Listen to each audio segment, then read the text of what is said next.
Arizona is about to experience a new form of urban living that will touch travelers, renters, investors, and city planners alike. Placemakr launched a flexible stay pop-up in downtown Phoenix, and this move acts now, in early October 2025, as a signal of changing demand patterns in city cores. By the end of this report, you will have clear, practical perspectives. What this property is, why it matters to Phoenix and Arizona overall, how flexible living reshapes hospitality and housing economics, and which decisions matter if you are an investor, a city leader, or a resident. The announcement is straightforward on its surface, but complex in its implications. The pop-up sits at 311 North First Avenue and offers 120 flexible units within a broader complex of 769 apartments developed by GMH. It positions hospitality-style amenities, pool, outdoor terrace, fitness center, and co-working spaces, steps from major landmarks like the convention center and sports arenas. Placemakr describes the offering as hospitality meets residential, designed for leisure travelers and vacationers with stays ranging from one night to 1 year. That combination of location, scale, and flexibility is the heart of what makes this move economically interesting. To grasp why this matters, focus on three interlocking trends. First, urban cores are returning as nodes for business, culture, and sports. Events and conventions generate recurring short-term demand. Second, traveler preferences have evolved toward longer, apartment-style stays with hotel conveniences. Guests want workspaces and comfortable living areas, not just a bed for the night. Third, investors and operators are exploring ways to unlock value in underused multifamily inventory by offering flexible use. These trends create a practical framework to evaluate the pop-up's ripple effects. Start with demand. Downtowns are increasingly multifunctional. Year-round conferences, sporting calendars, and business travel create predictable spikes that traditional hotels sometimes strain to absorb without hiking nightly rates. A 120-unit flexible building near the convention center absorbs some of that overflow and complements the neighborhood by offering visitors space to work and live, not just sleep. That means it reduces the friction for groups that want more than a weekend stay and gives event planners more reliable lodging options. That demand profile changes revenue calculations.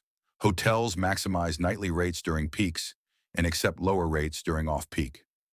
Multifamily operators target stable monthly income. A flexible operator blends those streams, capturing premium transient rates during large events while converting units to monthly stays during quieter months. For investors, that hybrid model reduces vacancy sensitivity and increases upside during peak weeks. It is a practical trade. Higher operating complexity, but greater revenue diversification. One practical effect is pressure on conventional hotels and short-term rental hosts. When a flexible operator controls substantial downtown inventory, hotels face competition to improve services and justify pricing. Short-term rental hosts who rely on nightly demand near event hubs may see market share shift. A stable, tech-enabled operator that can scale both nightly and monthly bookings stabilizes lodging supply and reduces severe price spikes during big conventions, which benefits event planners and local businesses that rely on steady foot traffic. But there are trade-offs. Flexible living can reduce the pool of units available for long-term residents if operators prioritize transient revenue. Cities with housing shortages must monitor whether conversions tighten rental supply. Although the pop-up is temporary by design, even temporary reallocations affect local pricing perceptions and neighborhood dynamics. Policymakers should track the mix of units used for year-round tenancy versus short-term occupancy and consider measures that maintain a healthy stock of long-term housing. Operationally, the Placemakr model depends on technology and service consistency. Technology enables dynamic pricing, frictionless check-ins, and integrated booking channels that aggregate demand from corporate travel desks and online platforms. For guests, this feels like convenience. For managers, it demands sophisticated revenue management and community operations. Effective co-working and amenity management require staffing that blends hotel service with property management. Consistency in those services governs repeat bookings and reputation, two critical variables for sustained performance. From a financing perspective, flexible living complicates valuation.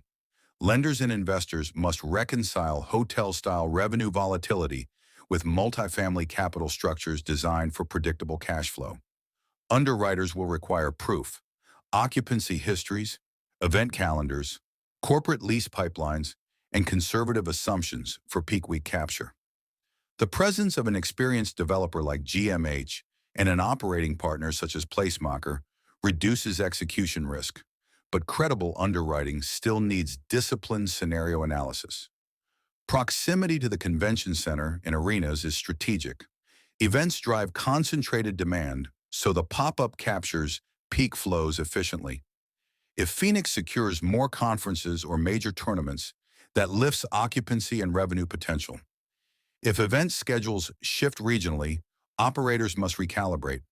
That sensitivity underscores the value of municipal partnerships and long-term event strategies to lock in predictable demand. Neighborhood effects matter in hard economic terms. Increased visitor spending lifts restaurants, retail, and services, but higher turnover can strain public services and dilute neighborhood cohesion. Property managers who prioritize noise controls, clear guest codes of conduct, and community liaison programs reduce these frictions. Transparent engagement between operators, developers, and neighborhood groups creates smoother integration and reduces the risk of regulatory backlash that can derail projects. Labor implications are tangible. Hospitality-style multifamily requires hybrid staff, hotel-trained front desk teams, on-demand housekeeping, and community managers skilled in resident relations. That creates new jobs and career pathways in operations, revenue management, and tech support. Partnerships with local workforce programs and community colleges can build a stable talent pipeline, improving service quality and local employment outcomes. For capital markets, Placemakr's expansion is informative. The company has launched similar properties in other Sunbelt and mid-sized cities, which signals to institutional investors that flexible living is being treated as a replicable strategy rather than an isolated experiment. Replicability reduces idiosyncratic risk and attracts broader pools of capital. However, institutional appetite hinges on demonstrated performance across cycles, sustained occupancy, diversified demand channels, and clear operational margins. Regulatory risk remains a central concern. Cities vary in how they classify mixed-use buildings operating as both residences and transient lodging. Occupancy taxes, licensing requirements, and zoning rules can impose costs or limits. Operators that proactively collaborate with municipal authorities, agreeing to reporting standards and community benefit commitments, gain smoother approvals and reduce the chance of future restrictions that would impair returns. From the tenant perspective, flexible living offers choice. Remote workers, visiting academics, and project-based professionals value the ability to stay for weeks without hotel limitations. That flexibility reduces relocation friction and supports companies that need short-term local housing for employees. For residents, the presence of flexible guests increases nearby commerce, but raises questions about long-term social fabric. Clear community agreements and robust property rules help balance visitor convenience with residential stability. Policy responses can preserve equity while enabling innovation. Local governments can consider tiered transient taxes that scale with length of stay, require transparent reporting of occupancy mixes, and set limits on the share of units allocated to short-term occupancy in buildings with large multifamily footprints. Revenues from transient taxes can fund affordable housing initiatives and infrastructure improvements that support both visitors and residents. Operationally, revenue models must adapt. Multifamily underwriting expects steady monthly rent. Hotels plan for seasonal volatility and high operating expenses. Flexible living requires hybrid assumptions, conservative baseline occupancy for typical months with modeled upside for event weeks. Underwriters should insist on a diversified booking pipeline that includes corporate contracts, conference partnerships, and direct marketing to project-based travelers. Occupancy dynamics deserve special attention. A successful pop-up achieves higher average occupancy during event months by capturing conference delegates and sports crowds, while converting units to monthly stays during slower periods via corporate leases. That dual marketing effort must bifurcate, one stream for short-term event-driven traffic and another for medium-term corporate or relocation stays. Revenue management needs to optimize for both. Guest profile matters. Bleisure travelers seek workspace plus comfort plus local access. The amenities set at the Phoenix pop-up, Co-working, fitness, outdoor space aligns with this demand.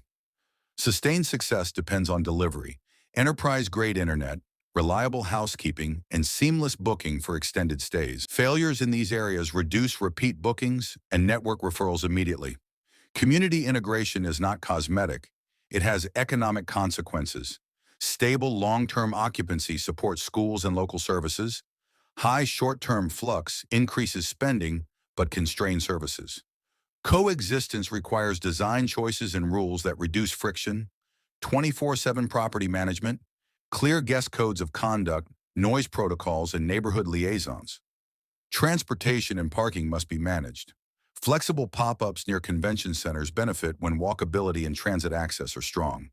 If guests drive and parking is scarce, congestion increases. Planning for shuttle services, rideshare pickup points, and partnerships with parking operators reduces negative externalities and improves guest experience. Human capital and workforce development are essential. Operators should invest in cross-training programs so staff can move from entry-level roles to management. Local educational partners can provide certification programs tailored to hybrid operations, increasing staff retention and service quality. From a capital viewpoint, flexible living will attract varied investors.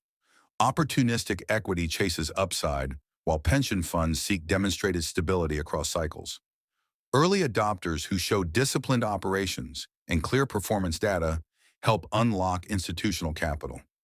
The Phoenix pop-up functions as a live case study that will influence capital allocation in similar submarkets. Civic leaders have a clear path to maximize public benefit. Transient tax receipts can fund affordable housing or transport improvements. Public-private collaboration can align incentives. The city markets events, operators provide flexible inventory, and developers upgrade neighborhood amenities. Coordinated planning multiplies economic returns. Risk management is non-negotiable. Operators must plan for event cancellations, travel downturns, and public health shocks. Contingency plans include converting units to long-term leases, offering employer-based housing contracts, or pivoting to corporate housing. Resilience lies in multiple demand channels. Diversity of bookings stabilizes revenue. Monitor concise metrics to judge performance. Average length of stay, mix of transient versus monthly stays, RevPAR relative to comparable hotels, net effective rent per unit versus standard multifamily, and share of bookings from corporate partnerships reveal revenue quality, not just occupancy volume. These indicators offer a more nuanced picture of sustainable value. To summarize, the Placemakr Phoenix pop-up is a prototype testing whether hospitality and multifamily can coexist in a growing downtown market. If it works, expect gains in downtown vibrancy, event capacity, and investor interest. If it struggles, lessons will refine underwriting and policy responses. Either outcome is instructive because the experiment forces stakeholders to confront hard choices: how to grow urban economies while protecting long-term housing access. As you consider this change, act with discipline. Investors should insist on conservative scenario modeling and stress tests. City officials should require transparent occupancy reporting and craft tax mechanisms that preserve resident housing. Operators must invest in high-quality operations and meaningful community engagement. Neighbors should demand community benefit commitments and clear grievance processes. These steps are actionable and protect long-term value. This flexible stay pop-up is a clear market signal. Operators see a viable path for hybrid hospitality in downtown Phoenix.